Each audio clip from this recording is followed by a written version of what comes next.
Hello friends, आपके अपने YouTube channel साहित्यिक नॉलेज में आपका स्वागत है। फ्रेंड्स, हम पढ़ रहे हैं हरिवंश राय बच्चन जी की आत्मकथा का प्रथम खंड क्या बोलूं क्या याद करूं। इस आत्मकथा का आज हम भाग 40 पढ़ रहे हैं। तो चलिए अध्ययन शुरू करते हैं। फ्रेंड्स, हम मूल पुस्तक से अध्ययन कर रहे हैं जो कि हिंदी साहित्य से संबंधित सभी परीक्षाओं के लिए महत्वपूर्ण है। बच्चन जी बताते हैं कि सम्मेलन के किसी सत्र में पंडित राम नरेश त्रिपाठी ने ग्राम गीतों के महत्व की ओर ध्यान आकर्षित किया था। शायद गांधी जी भी उसमें मौजूद थे।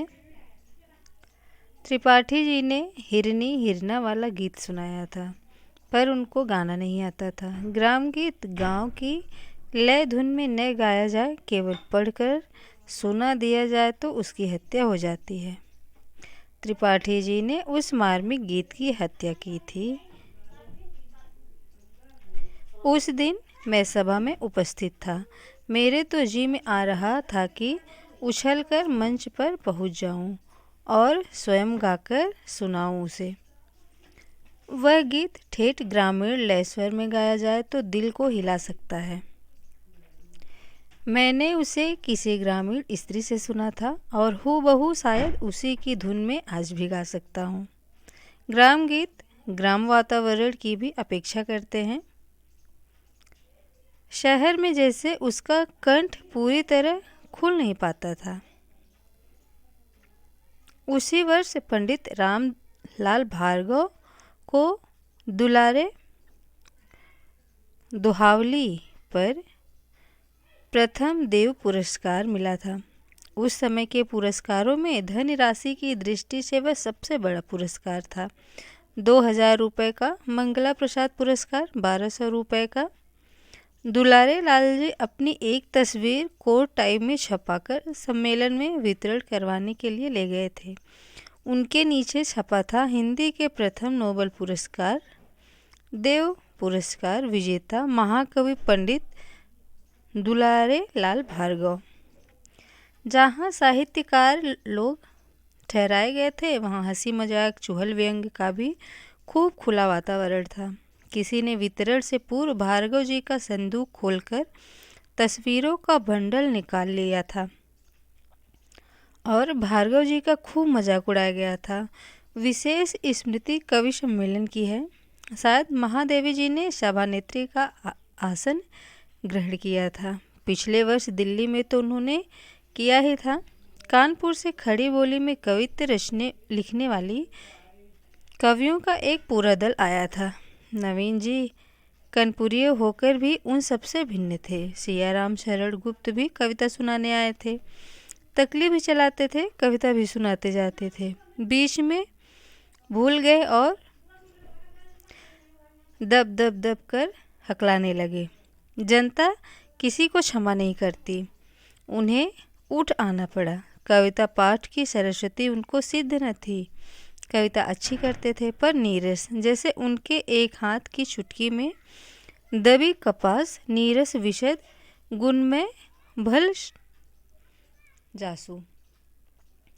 दिनेश नंदिनी चौरंगिया को जो बात को डालमिया हुई तभी देखा था। राजस्थानी पोशाक में ताम्रवर्णी स्वस्थ यौवन का गठा शरीर। तब उनके गद्य काव्य की धूम थी। पंडित अनूप शर्मा अनूप बातचीत करते समय विदूषक पर, कवित्व पढ़ते समय नर शार्दूल हो जाते थे। वे अपना कवित्व पढ़ते नहीं थे, दहाड़ते थे। मधुशाला इंदौर की जनता के सामने पहली बार आई थी।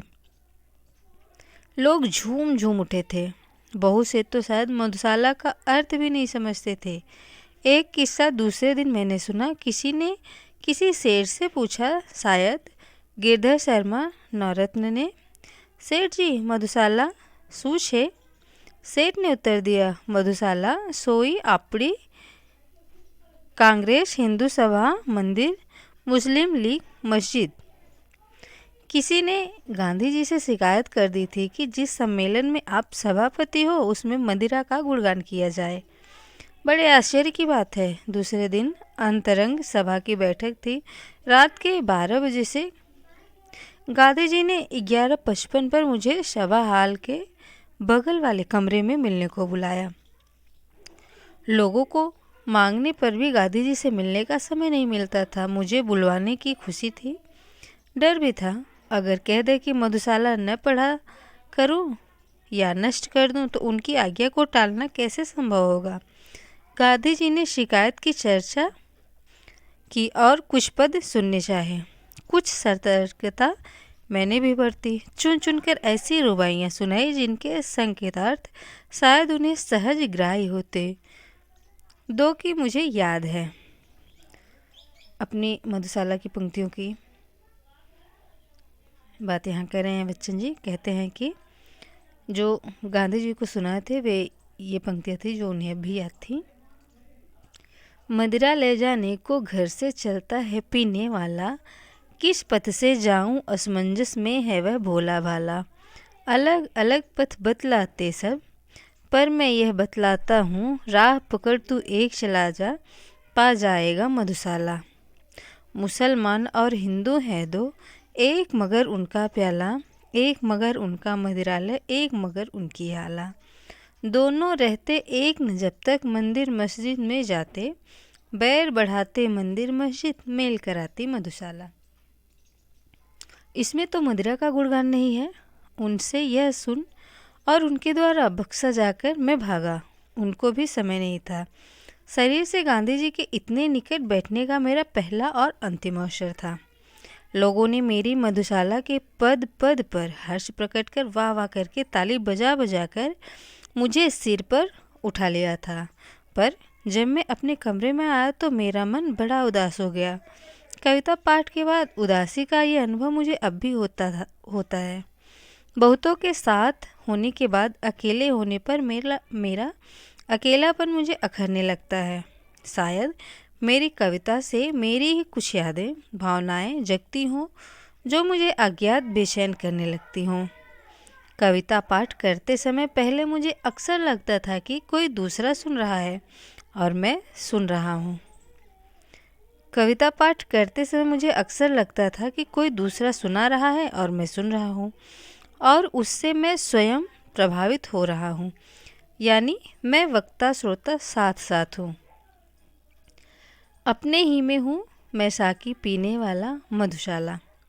फिर भी यह शायद अपने एकाकीपन के अनुभव की ही अभिव्यक्ति है, किसी रहस्यवादी सत्य की नहीं।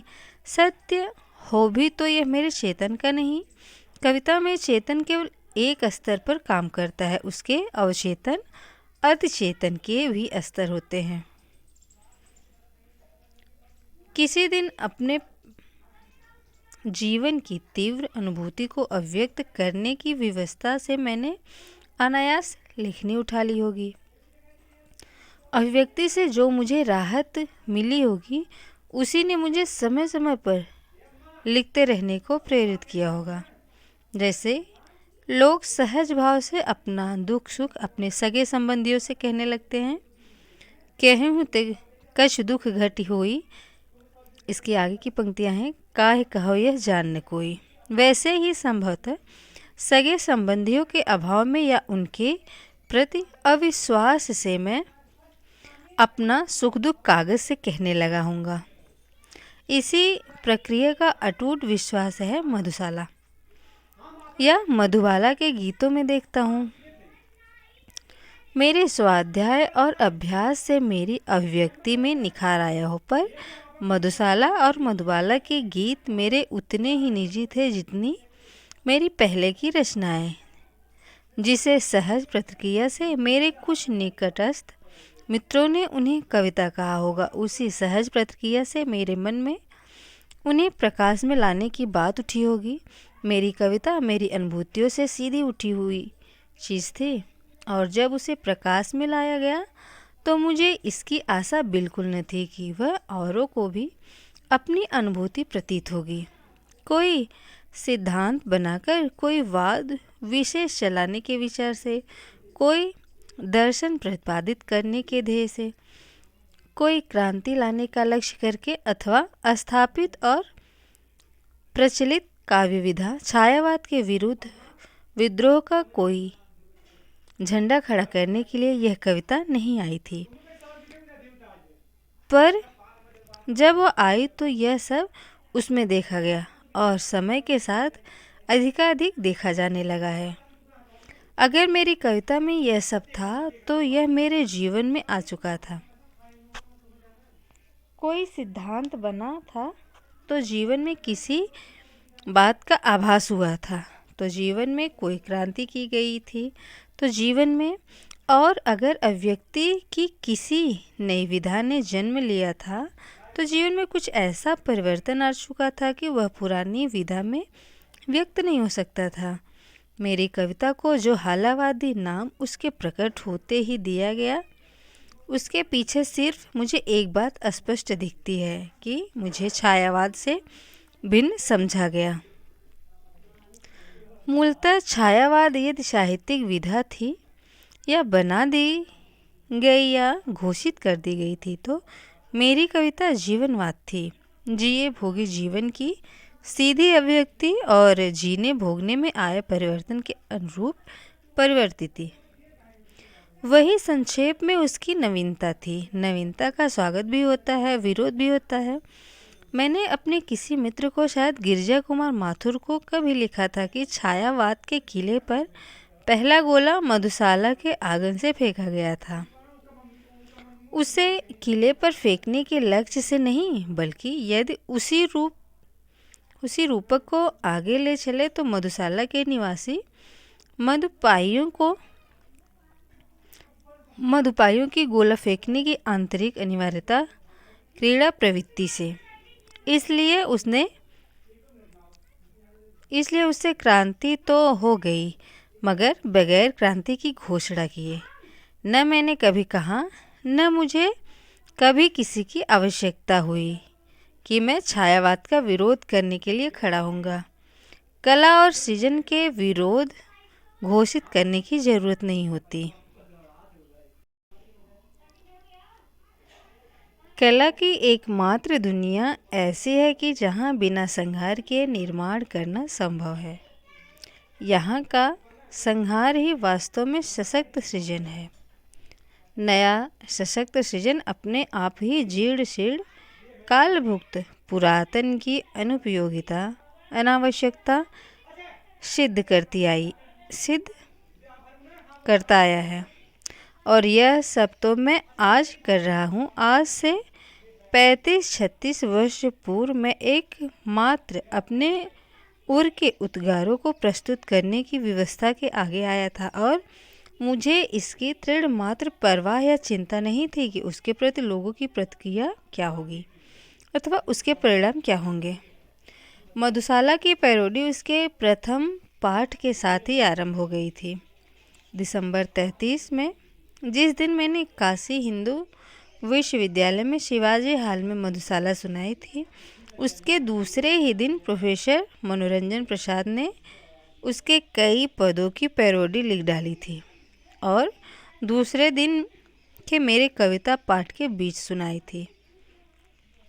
सरस्वती में प्रकाशित 10 रुबाइयाँ देखकर ही हिंदी पत्र पत्रिकाओं में टिप्पणियाँ अथवा पैरोडी लिखी जाने लगी थी, कवि सम्मेलनों में सुनाई जाने लगी थी। पुस्तक प्रकाशन के बाद और पढ़ी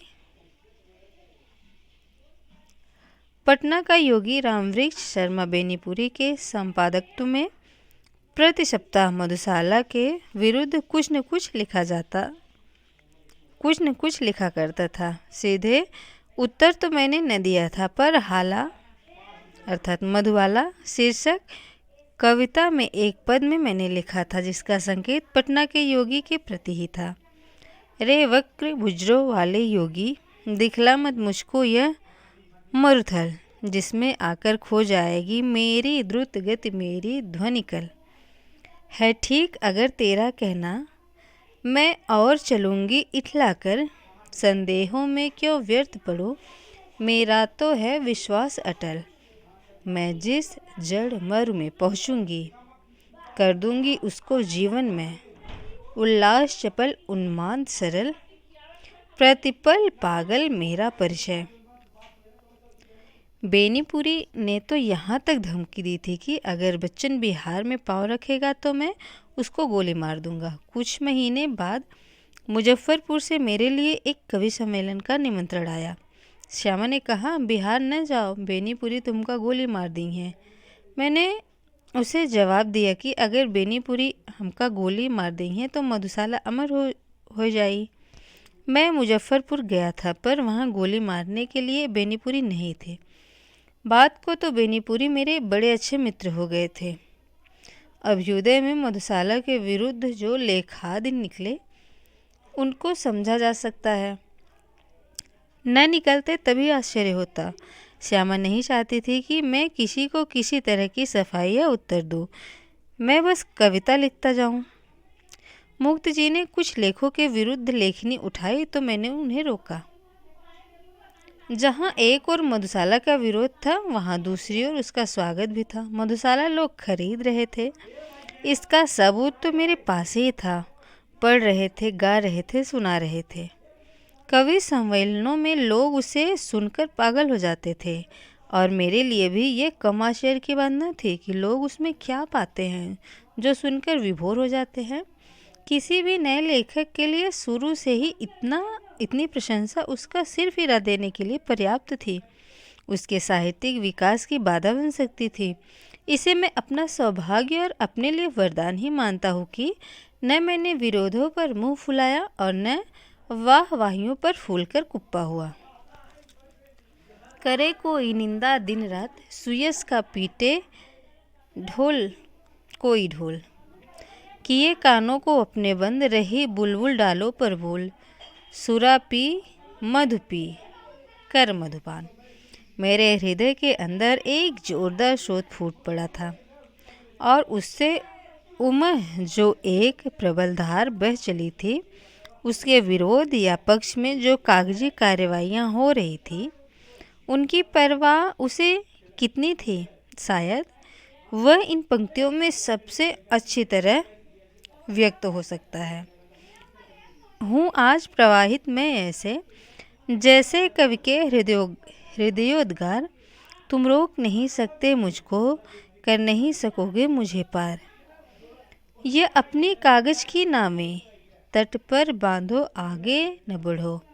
ये तुम्हें डुबा देंगी गलकर, ये श्वेत केस धर कर डिधार।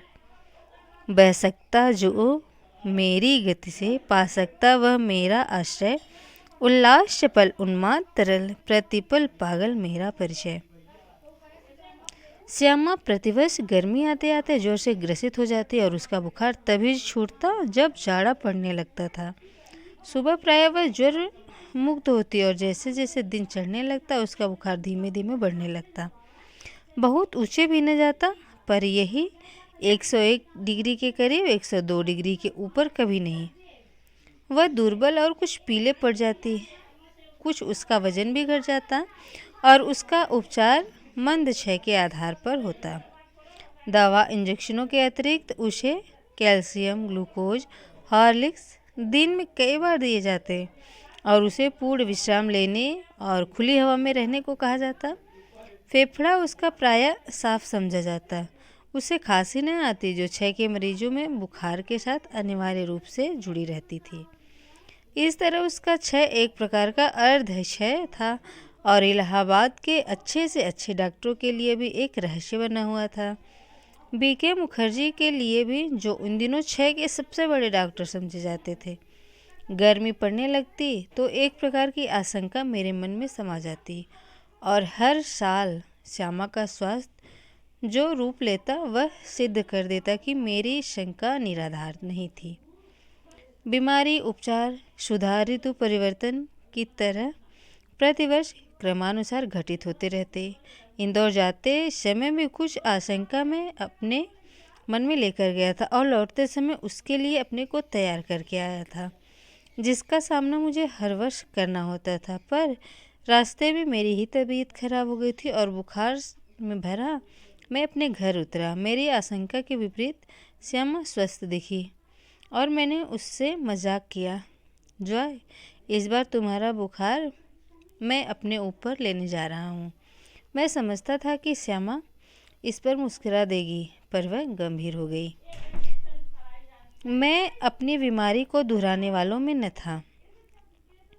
सच कहूँ तो मैं अपनी बीमारियों के प्रति प्रायः निर्मम था। शायद मैंने गांधी जी के ही लेख में कहीं पढ़ा था कि बीमार होना अपराध है। हमें जो शरीर दिया गया है उसे हम स्वस्थ न रख सके तो हम अपराधी तो हैं ही। मैं इस तर्क को कुछ और आगे ले गया था। अपराधी को दंड देना चाहिए। मुझे जब कभी छोटी मोटी बीमारी होती, जुकाम, बुखार, खांसी, सिर दर्द, तो मैं खाट पर न लेटता और भी अपने से काम लेता। मुझे भरे बुट बुखार में अपनी रात की ट्यूशनों पर जाने की याद है। बुखार की गर्मी और तेजी में तो मैं और जोश से पढ़ाता। मजदूरी करके अपनी रोटी कमाने वालों को बीमार पड़ने का क्या अधिकार है? बीमारी अमीरों की हर मजदगी है। गरीबों को उसे अपने पीछे न लगाना चाहिए। लिखने में तो ऊंचा बुखार मुझे सब तरह से सहायक, प्रेरक और प्रोत्साहक लगता। एक तरह की आग जिससे मेरी अनुभूतियों में ताप आता, जिसमें गल पिघल कर मेरा हृदय ढलता। एक तरह की भट्टी जो मेरे विचार, भाव, कल्पनाओं में उबाल देकर उच्छलित रहती। ये तो मैं नहीं कहूँगा कि बुखार में मैं अदबदा कर लिखता था, पर अगर मैं लिखना चाहता तो बुखार मेरे लिए कोई बाधा नहीं बन सकता था। हल्के बुखार में तो मेरे सब काम हर्ष मालूम होते रहते। कोई मेरा बदन छूकर कभी कहता था कि तुम्हें तो बुखार है, तो मैं पट से जवाब देता था कि कभी कभी उसे बुखार में भी काम करना पड़ता था, और जब वह बुखार में होता था तो और अच्छी कहानियाँ लिखता था। बुखार में कम लिखने की मुझे याद नहीं। वह कैसा बन पड़ा इसका निर्णय मैं न देना चाहूँगा। प्रसंगवश मुझे याद आ गया कि अपनी 2 चट्टानों की 2 सबसे बड़ी कविताएं सार्थ के नोबेल पुरस्कार ठुकरा देने पर और 2 चट्टानें अर्थात सिसिफस, बरक्स, हनुमान मैंने प्लूरिसी में पढ़े पढ़े लिखी थी। बहरहाल जब मैं अपनी जवानी पर था, बीमारी मुझे पराजित न करती थी। मैंने ही अपनी जिद से बीमारी को पराजित कर देता था। बुखार सुखार आखिर कितने दिन चलता? विश्राम तिवारी कहा करते थे, मार के आगे भूत भागे। मैंने अपने प्रयोग से सिद्ध किया था, काम के आगे बुखार भागे। यह बुखार मामूली न था। उसका संबंध उस तूफान से था जो पिछले 9 महीनों से मुझे झकझोर रहा था और जो शांत होने से पूर्व सबसे अधिक विध्वंसक झटका मुझको दे गया था। स्कूल बंद था, ट्यूशनों पर मैं जाता था। उनकी आमदनी की मुझे ज़रूरत थी। किताबों की बिक्री अभी नियमित नहीं थी। कर्ज सिर पर चढ़े थे।